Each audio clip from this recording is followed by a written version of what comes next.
एक बार एक बूढ़ा आदमी अपने पड़ोस में रहने वाले एक नौजवान लड़के के बारे में ये धारणा फैला देता है कि ये लड़का चोर है।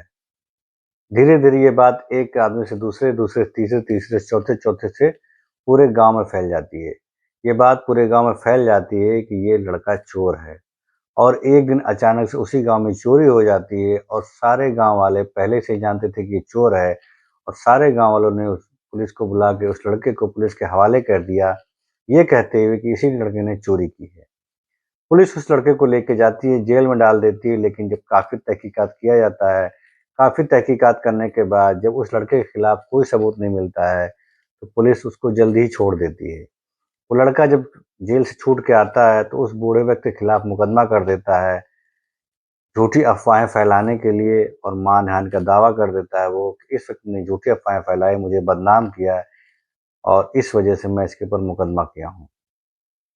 मुकदमे की डेट आती है, उस बूढ़े व्यक्ति को और उस नौजवान व्यक्ति को जज के सामने पेश किया जाता है। जज साहब बूढ़े व्यक्ति से पूछते हैं कि ये बताइए कि आपने इस व्यक्ति के खिलाफ जो गांव में झूठी अफवाह क्यों फैला दी कि ये इंसान चोर है और चोरी करता है और चोरी से ही अपना पालन पोषण करता है, अपना पेट पालता है। उस बूढ़े व्यक्ति ने कहा, जज साहब ये तो मेरी एक छोटी सी टिप्पणी थी, मेरा कोई मनसा नहीं था किसी के बारे में बुला भला कहने का, किसी को फंसाने का या किसी को सजा दिलाने का, मेरी ऐसी कोई मनसा नहीं थी, ये तो मेरी एक छोटी सी टिप्पणी थी, इसमें मेरा कोई दोष नहीं है। जैसा आप कहते हैं, ठीक है, आपने इस वक्त के बारे में जो भी बातें कही हैं या जो भी बातें आपने आज तक प्रचार प्रसार किया है, उन बातों को एक कागज में लिखिएगा और आपके आप लोग ने जो किया है, आपके ऊपर जो मुकदमा किया है, उसकी सुनवाई कल होगी। और आप जो इस चिट्ठी में जो इस लड़के के बारे में जो इस कागज में लिखेंगे, उस कागज को फाड़ दीजिएगा और रास्ते में फेंक दीजिएगा। बूढ़े व्यक्ति ने वैसा ही किया, उसने जितनी जितनी बातें उस लड़के के बारे में अफवाहें फैलाई थी, उसको एक कागज में लिखता है और जब जेल से जब कोर्ट से बाहर जाता है, उस कागज के टुकड़ों को रास्ते में फाड़ के कहीं फेंक देता है। दूसरे दिन दोनों जब जज साहब के सामने फिर से पेश होते हैं, जो जज साहब कहते हैं कि कोर्ट की सुनवाई शुरू होने से पहले या इस केस में सजा देने से पहले, इस केस में सजा देनी है कि नहीं देनी, उससे पहले आप ये बताइए, उस बूढ़े व्यक्ति से कहते हैं कि आपने जो कागज कल फाड़ा था, उस कागज को बटोर के मेरे पास ले आइए। वो बूढ़ा व्यक्ति बहुत आश्चर्यचकित होता है, कहता है, जज साहब ये कैसे संभव, ये संभव नहीं है। जिस कागज को मैंने फाड़ दिया, जो वो कागज कहीं उड़ के गया होगा, कहीं कहीं कहीं गया हो, कहीं नाली में गया हो, कहीं पानी में गया होगा। अब सारे कागजों को इकट्ठा कर पाना मेरे लिए संभव नहीं है।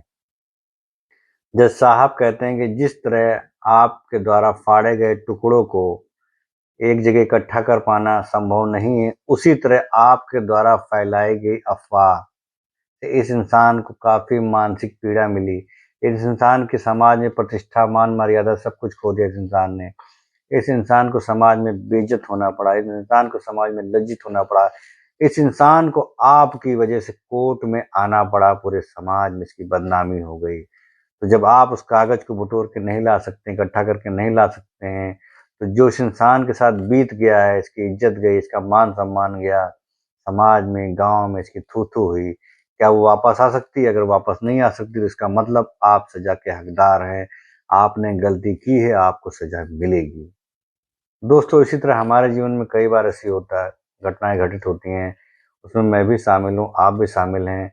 हम किसी के बारे में बिना पूरी बात जाने सुने समझे किसी किसी के मज़े के लिए या किसी किसी का मजाक बना देते हैं या कही सुनाई बातों को उसमें नमक मिर्चा लगा के दूसरों के सामने पेश करते हैं। लेकिन हम ये भूल जाते हैं दोस्तों कि जो बातें हम नमक मिर्चा लगा के अगले आदमी को सुना रहे हैं, बता रहे हैं, प्रमोट कर रहे हैं, उस इंसान से उस इंसान को उस बातों की वजह से कितनी पीड़ा हो रही होगी, कितना दुख हो रहा होगा, कितना कष्ट होगा, कितनी बदनामी होगी। और उस पीड़ा, कष्ट, बदनामी को हम उसको वापस नहीं कर सकते हैं। उसके जो इज्जत चली जाएगी, मान मर्यादा जो समाज में खो जाएगा, उसको हम वापस नहीं कर सकते हैं। इसलिए दोस्तों, हमें आज से ये ध्यान देना चाहिए, आज से ये सोचना चाहिए, आज से विचार करना चाहिए कि कभी भी किसी के बारे में कोई झूठी अफ़वाह नहीं उड़ानी है।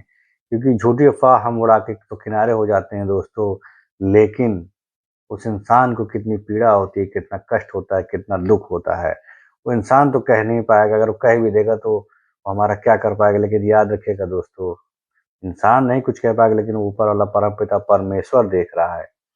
अगर हम किसी के बारे में झूठी अफवाह उड़ाएंगे, कुछ भी कहेंगे, तो ऊपर वाला हमें सजा देगा।